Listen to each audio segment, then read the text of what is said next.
வணக்கம் நண்பர்களே.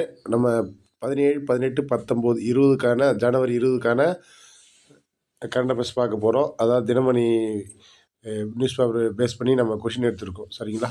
இந்த வீடியோ அப்லோட் பண்ண ஒரு 2 ஹவர்ஸில் நம்ம எக்ஸாம் வந்து கண்டக்ட் பண்ணிவிடுவோம். அதாவது கரண்ட் அஃபேர்ஸ் டெலகிராம் குரூப் தனியாக வச்சுருக்கோம். அதோடைய லிங்க்கை வந்து நான் டெஸ்கிரிப்ஷனில் கொடுக்குறேன். நீங்கள் லிங்க் பண்ணி டெஸ்ட் அட்டன் பண்ணிங்க. முதல்ல படிச்சிடலாம். அதுக்கப்புறம் ஒரு ரிவிஷன் பண்ணிவிட்டு அதுக்கப்புறம் நீங்கள் டெஸ்ட் எழுதுங்க. உகாண்டா நாட்டில் கம்பாலா பிரகடனம் எதற்காக கொண்டு வரப்பட்டுள்ளது? எதற்காகனா விவசாயத்திற்காக கொண்டு வந்திருக்காங்க. அதுக்கடுத்து பாருங்கள், லோக்பால் அறிமுகப்படுத்தப்பட்ட நாள் ஜனவரி 16, 2014. லோக்பால் திறன் கேட்டாங்கன்னா 2016. கோகோ உலகக்கோப்பை ஆண்கள் மற்றும் பெண்கள் பிரிவில் இந்தியா உலகக்கோப்பை பெற்றுள்ளது. இதன் சின்னம் தேஜஸ் தாரா. பெண்குயின் தினம் பாருங்கள், ஜனவரி 20. காற்றின் தரக்குறியீட்டில் 2வது, 3வது, 5வது நகரங்களுடன் பொருந்தாதது எது? இப்போ முதலிடம் பார்த்தீங்கன்னா டெல்லி தான் வந்து தப்பு, அதான் ரொம்ப மோசமாக இருக்கிறது. 5வது இடம் தஞ்சாவூர், முதலிடம் வந்து நெல்லை, திருநெல்வேலி, 2வது இடம் வந்து நாகர்கோவில், அருணாச்சல் பிரதேஷ், 3வது இடம் மடக்கேரி, கர்நாடகா.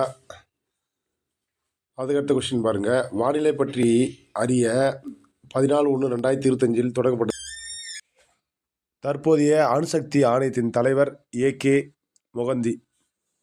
உலக எதிர்கால திறனுக்கான குறியீட்டில் இந்தியாவின் இடம் குளோபல் ஃபியூச்சர் ஸ்கில்ஸ் இண்டெக்ஸ் பார்த்தீங்கன்னா 25வது இடத்துல இருக்கிறது. கோக் போரோக் என்பதுடன் பொருந்தாதது எதுன்னு கேட்குறாங்க, தப்பானது எதுன்னு கேட்குறாங்க. இது பார்த்தீங்கன்னா ஜனவரி 19 என்பது பார்த்திங்கன்னா அந்த மொழியோடைய தினமாக கொண்டாடுறாங்க. திரிபுராவின் அதிகாரப்பூர்வ மொழி. கோக் போரோக் என்பது பார்த்திங்கன்னா அது அந்த மொழி தினத்தில் என்ன செய்வாங்க பார்த்திங்கன்னா கலை மற்றும் பண்பாட்டு நிகழ்ச்சிகள்லாம் வந்து நடத்துவாங்க. சரிங்களா? இதில் மணிப்பூரின் ஆட்சி மொழி என்பது தவறு.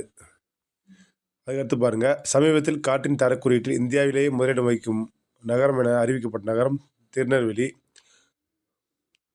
தமிழ்நாட்டில் வழங்கப்படும் மகளிர் உரிமை தொகை போன்று மையா சம்மன் திட்டம் எந்த மாநிலத்தில் தொடங்கப்பட்டுள்ளது பார்த்தீங்கன்னா ஜார்க்கண்ட். கர்நாடகாவில் கூட தொடங்கியிருக்காங்க. காசி தமிழ்ச்சங்கம் 3.0 உத்தரப்பிரதேசத்தின் வாரணாசி நகரில் எந்த நாள் முதல் எந்த நாள் வரை நடைபெற உள்ளது பார்த்தீங்கன்னா பிப்ரவரி 15 24 வரைக்கும் நடக்கிறது. காசி தமிழ்ச்சங்கம் 3.0 விழாவினை பனாரஸ் இந்து பல்கலைக்கழகத்துடன் இணைந்து நடத்தியுள்ள பல்கலைக்கழகம் ஆன்சர் பார் மெட்ராஸ் ஐஐடி. சரிங்களா? அடுத்தது ஆயுஷ்மான் பாரத் திட்டத்துடன் பொருந்தாது பாருங்கள். இதுவரை பார்த்தீங்கன்னா மொத்தம் 62 கோடி பேர் சேர்ந்துருக்காங்க. எத்தனை சதவீதம் பார்த்தீங்கன்னா 45%. இந்தியாவுடைய மொத்த மக்கள் தொகையில் 45% பேர் இந்த திட்டத்தில் இணைஞ்சிருக்காங்க. இது பார்த்தீங்கன்னா ஒரு ஏழை குடும்பத்திற்கு 5 லட்சம் ரூபாய் காப்பீடு.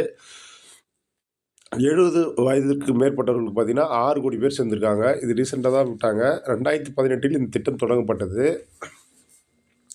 இன்னொரு முக்கியமான விஷயம் பார்த்தீங்கன்னா தனியார் ஹாஸ்பிட்டல்லே வந்து ட்ரீட்மெண்ட் எடுத்துக்கலாம். அதாவது தனியார் ஏழை குடும்ப மக்கள் வந்து தனியார் ஹாஸ்பிட்டல்லையே ட்ரீட்மெண்ட் எடுக்கணுன்றதுக்காக இது கொண்டு வரப்பட்ட ஒரு சிறப்பான ஒரு திட்டம் இது. நீங்கள் எந்த ஸ்டேஜில் இருந்தாலும் பரவாயில்ல, ஒரு ஹாஸ்பிட்டலில் ஒரு ஃபெசிலிட்டி இல்லைன்னா அந்த ஃபெசிலிட்டி எங்கே இருக்குதோ அந்த ஹாஸ்பிட்டலையும் மாற்றிக்கலாம். நிறைய வந்து இதில் இருக்குது.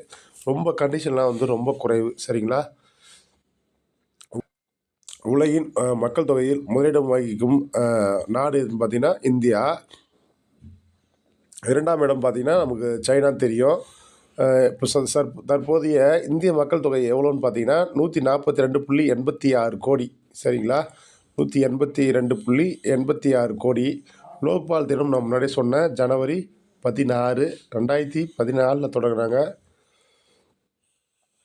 சிங்கப்பூர் அரசின் கௌரவ குடிமகன் விருது ஆனது தற்போது யாருக்கு வழங்கப்படுதுன்னு பார்த்தீங்கன்னா தருண் தாஸ். சிங்கப்பூரோடைய அதிபர் பார்த்தீங்கன்னா தர்மன் சண்முகரத்தினம். சரிங்களா? அடுத்தது தேசிய பேரிடர் மீட்பு படை எழுச்சி தினம் எப்போன்னு கேட்டிருக்காங்க, ஜனவரி 19. அடுத்தது 2025ஆம் ஆண்டிற்கான பாரத் மொபிலிட்டி கண்காட்சி 2025 எங்கு நடைபெற்றது அப்படின்னு கேட்டிருக்காங்க, புதுடெல்லி.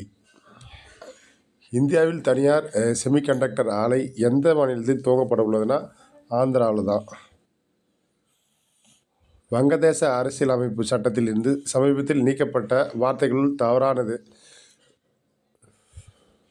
அதாவது இன்டெகிரிட்டி மட்டும் தான் தவறானது. அது எடுக்கல அவங்க. அது இல்ல. அது சும்மா நம்மளே ஒரு ஆப்ஷன் வச்சோம். எதெல்லாம் எடுத்திருக்காங்கன்னு பார்த்தீங்கன்னா, செக்குலரிசம், நேஷனலிசம், சோஷலிசம் இந்த 3 வார்த்தைய எடுத்துட்டாங்க. பாரத் ரன்பூமி தர்ஷன் செயலியை பாதுகாப்புத்துறை மற்றும் சுற்றுலாத்துறை இணைந்து எந்த பயன்பாட்டிற்காக துவங்கி வைத்துள்ளது? சுற்றுலா தலங்களை பார்வையிட. அடுத்தது பாருங்க. கிழக்கு இந்திய பகுதியில் முதல் வானியல் ஆய்வகம் பஞ்சத் மலையில் துவங்கப்பட்டுள்ளது. இது எந்த மாநிலத்தில் உள்ளதுன்னு பார்த்தீங்கன்னா, மேற்கு வங்காளம். இதை ஒரு முறை நீங்கள் நல்லா படிச்சுட்டு ரிவிஷன் பண்ணிவிட்டு நீங்கள் டெஸ்ட் எழுதுங்க. கண்டிப்பாக உங்களுக்கு யூஸ்ஃபுல்லாக இருக்கும். இந்த கரண்ட் அஃபேர்ஸை பொறுத்த வரைக்கும் நீங்கள் இந்த டெலகிராம் ஜாயின் பண்ணிட்டீங்கன்னா கண்டினியூவாக உங்களுக்கு எக்ஸாம் நடக்கிற வரைக்கும் இந்த கரண்ட் அஃபேர்ஸ் அப்படியே உங்களுக்கு யூஸ் ஆகும். தேங்க்யூ.